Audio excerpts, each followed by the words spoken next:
से श्रीमद् भागवत के अनुसार हर इंसान को कोई न कोई जरूर लाभ होगा।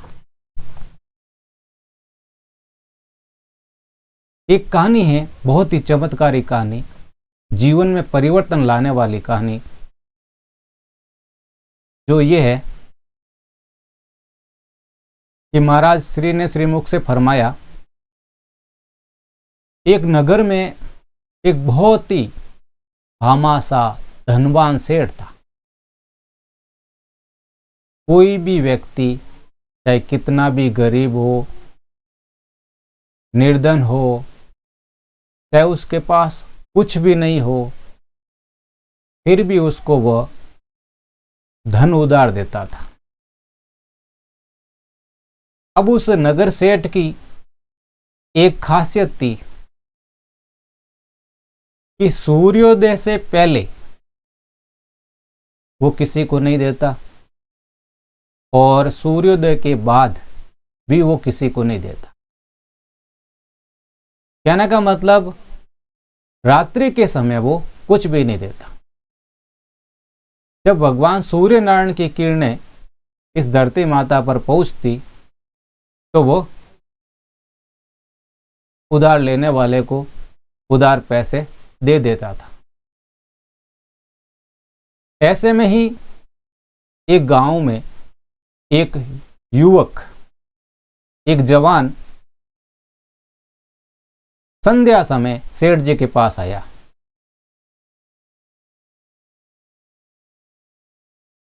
कि सेठ जी, मुझे 5 टका चाहिए, 5 रुपए चाहिए।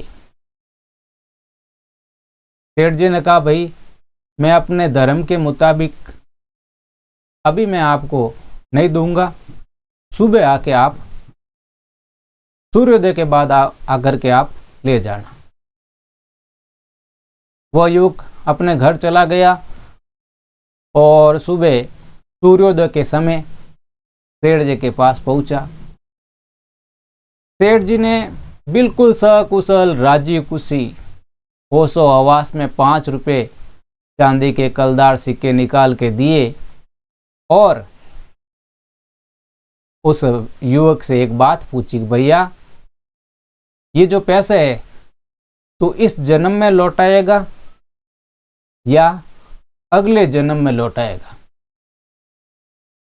युवक का देखो, सेठ कितना मूर्ख आदमी है जो ये पूछ रहा है कि तू इस जन्म में लौटाएगा या अगले जन्म में लौटाएगा। तो युवक ने सोचा कि इस जन्म में तो देना ही नहीं है, चलो सेठ जी से पीछा छुड़वाने के लिए ये कह देता हूं कि मैं अगले जन्म में लौटाऊंगा। तो सेठ जी के सामने युवक ने कहा, सेठ जी मैं आपको अगले जन्म में आपके ये 5 रुपए लौटाऊंगा। अब उस जमाने में 5 रुपए और आज के 5 करोड़ भी बराबर है। वह 5 रुपए लेकर के घर से निकला कमाई करने के लिए, दूर देश में निकला। ऐसे चलते चलते, गर्मी का समय था, रास्ते में एक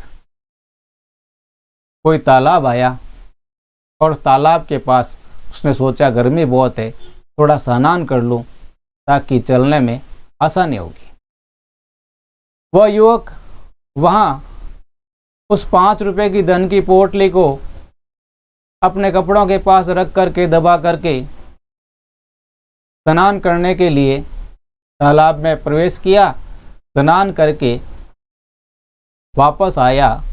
उस अंतराल में वहाँ एक कोई गिलहरी आई। वो उस धन की पोटली को कुछ दूरी पर ले जा करके छोड़ दिया। उसी क्षण वहां से एक गौ माता आई और वो जहां धन की पोटली पड़ी थी उस धन की पोटली के ऊपर गोबर कर दिया। गौ माता ने गोबर कर दिया। वो धन की पोटली, 5 रुपए की पोटली पूरी दब गई, छुप गई। अब वो युवक इधर ढूंढ रहा है, उधर ढूंढ रहा है, उसको कहीं भी वो धन की पोटली नहीं मिल रही है।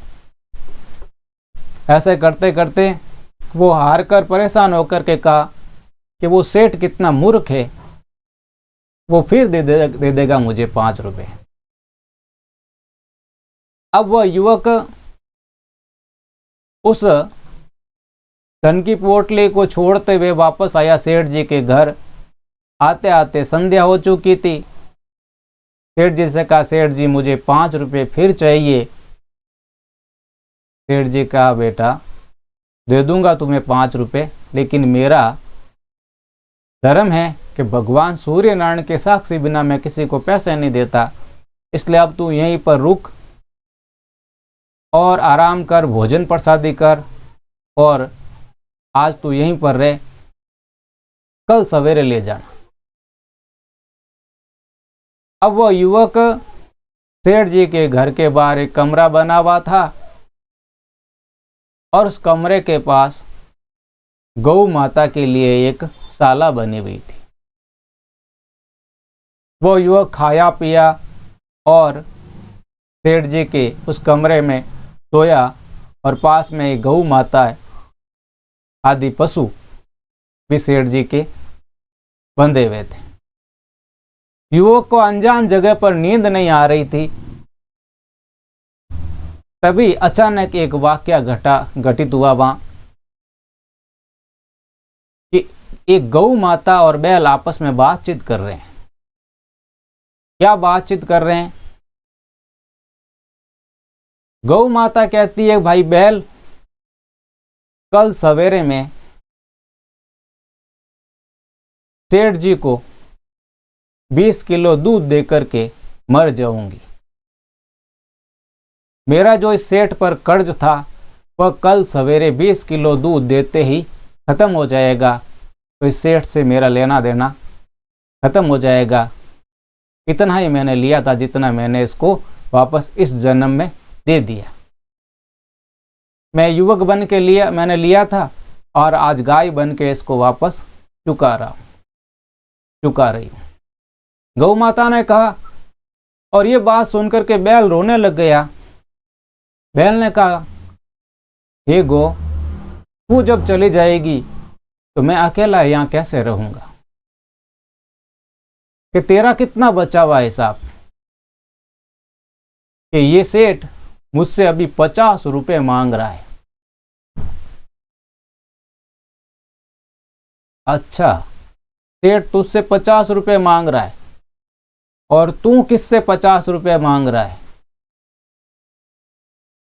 कि मैं राजा के वहां जो आती है उससे 50 रुपए मांग रहा हूं। तो गौ माता ने कहा कि तू ऐसा कर, राजा के हाथी से अगर तू लड़ाई करे तो हाथी हार जाएगा, तू जीत जाएगा, और उस बदौलत तेरे जो पैसे हैं वो 50 रुपए इनाम स्वरूप राशि सेठ को मिल जाएगी। तेरा और सेठ का कर्ज भी पूरा हो जाएगा, हाथी और तेरा कर्ज भी पूरा हो जाएगा, और तेरा भी ये आवागमन का चक्कर, जन्म मृत्यु का चक्कर मिट जाएगा, तू भी इस संसार से विदा हो जाएगा। ये सारी बातें वो युवक सुन रहा था, बैल और गाय की। उसको नींद तो वैसे ही अनजानी जगह पर नहीं आ रही थी, और ये बात सुनी। अब वो रात उसको लंबी लगने लगी और उसने सोचा क्यों ना अपना भी फायदा हो जाए। और वो युवक सुबह होते ही सेठ जी के सामने गया। सुबह के प्रातः अभिनंदन किए, वंदन किया, नहा धो के निवृत्त होके पूजा पाठ करके सेठ जी के सामने जाके कहा, सेठ जी एक बात कहूं? कि क्या बात है? कि अगर आप अपने इस बैल को राजा जी के हाथी से लड़वाओ तो आपका बैल जीतेगा और हाथी हारेगा या मर जाएगा। सेठ ने कहा, यह हो सकता है? बैल कभी हाथी को मार सकता है? कि लगी शर्त 5 रुपए की। अगर आपका बैल हार गया तो सेठ जी मैं आपको 5 रुपए दूंगा, और अगर हाथी हार गया तो आप मुझे 5 रुपए दे देना। सेठ ने कहा ठीक है। जाके राजा जी से ये चुनौती, ये प्रतियोगिता करते हैं। सेठ जी वहां से गए राजा जी के पास और राजा जी को कहा कि राजा जी मेरे पास एक बैल है जो आपके इस हाथी को हरा सकता है। राजा ने कहा ऐसा बैल हाथी को हरा सकता है? बैल भला कभी हाथी को हरा सकता है? हाँ राजा जी, मेरा जो बैल है आपके हाथी को हरा देगा। अगर हरा दे तो आप क्या दोगे? राजा ने कहा मैं आपको 50 रुपए दूंगा। अब 50 रुपए उस जमाने में तो 5 लाख बराबर थे, 5 करोड़ बराबर थे कि मैं 50 रुपए दूंगा। अब 1 पैसे का बैल और 50 रुपए की शर्त लगी। राजा ने शर्त स्वीकार कर ली और हाथी और बैल दोनों को ले आए मैदान में। अब वो बैल जैसे ही हाथी के सामने गया और हाथी समझ गया कि ये मेरे से 50 रुपए मांगने वाला है और इस 50 रुपए को मेरे प्राण जाएंगे तभी इसी को 50 रुपए मिलेंगे। अब हाथी पीछे पीछे होने लगा और बैल जैसे ही फुफकार मार के सामने जाता और हाथी बिल्कुल घायल हो जाता, क्योंकि हमेशा लेने वाले से देने वाला बड़ा होता है। हाथी पीछे होता रहा। इतने में ऐसा करते करते बैल ने हाथी को एक मारी जबरदस्त। हाथी वहीं पर उछल के पड़ गया और हाथी के प्राण पंखेरु उड़ गए, हाथी मर गया। अब राजा ने उस सेठ को 50 रुपए पुरस्कार स्वरूप दिए और उस बैल को सब गांव वाले देखो कितना बैल ताकतवर है जो हाथी को हरा देता है, सेठ जी का बैल कितना ताकतवर है। ऐसे करते करते बैल को मालाएं पहनाई गई, उस मालाएं पहनाई गई। ऐसे करते करते घर लाए। घर आते ही बैल खत्म। घर आते ही बैल खत्म। अब बैल मर गया। इधर सेठ जी की गाय 20 किलो दूध देने वाली मर गई, इधर बैल मर गए। सेठ जी बड़े दुखी हुए। फिर भी उस युवक को कहा भाई कि तेरे से 5 रुपए की शर्त लगी थी, ये ले तेरे 5 रुपए। और सेठ जी ने उस युवक को 5 रुपए दिए और कहा ये ले तेरे 5 रुपए इनाम के। युवक ने वो 5 रुपए हाथ में लेकर के सेठ को वापस दिएगा। आपने जो कल मुझे 5 रुपए उधार दिए थे वो 5 रुपए आप वापस ले लो। सेठ जी ने कहा मैंने भाई, मेरा जो नियम है कि कोई इस जन्म में देने वाला होता है उसके बही के आगे की तरफ मैं लिखता हूँ और अगले जन्म में देने वाला होता है उसके मैं पीछे की तरफ लिखता हूँ। तो मैंने तेरी जो ये हाथापाई ये खतौनी है पीछे की तरफ कर देगा। आप कुछ भी करिए सेठ जी, मुझे डर लगता है, पता नहीं कि आपसे ये जो पैसे हैं मैं कैसे चुकाऊंगा। मुझे गाय बनना पड़ेगा, बैल बनना पड़ेगा, हाथी बनना पड़ेगा या बेटा बनना पड़ेगा। मैं आपके ये 5 रुपए अगले जन्म में कैसे चुकाऊंगा। आपने मुझे कल दिया, आज वापस ले लो। वो युवक सेठ जी को 5 रुपए वापस देकर के आगे बढ़ा। क्या चलते हैं, कहीं न कहीं जो मजदूरी मिलेगी वो मजदूरी करेंगे और उस मजदूरी से कुछ न कुछ जुटाएंगे। ऐसे करते करते वह उसी तालाब के पास पहुंचा जहां उसके 5 रुपए गुम हो गए थे।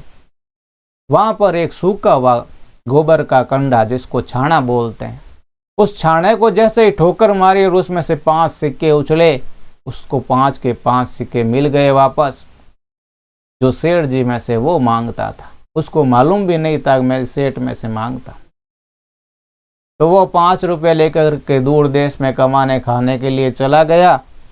इस कहानी से स्वामी जी ने कहा था कि कभी किसी का 1 रुपया भी नहीं रखना चाहिए। 1 रुपये के लिए अनेक प्रकार के जन्म लेने पड़ते हैं और हमें किसी न किसी जन्म में चुकाने ही पड़ते हैं। धन्यवाद।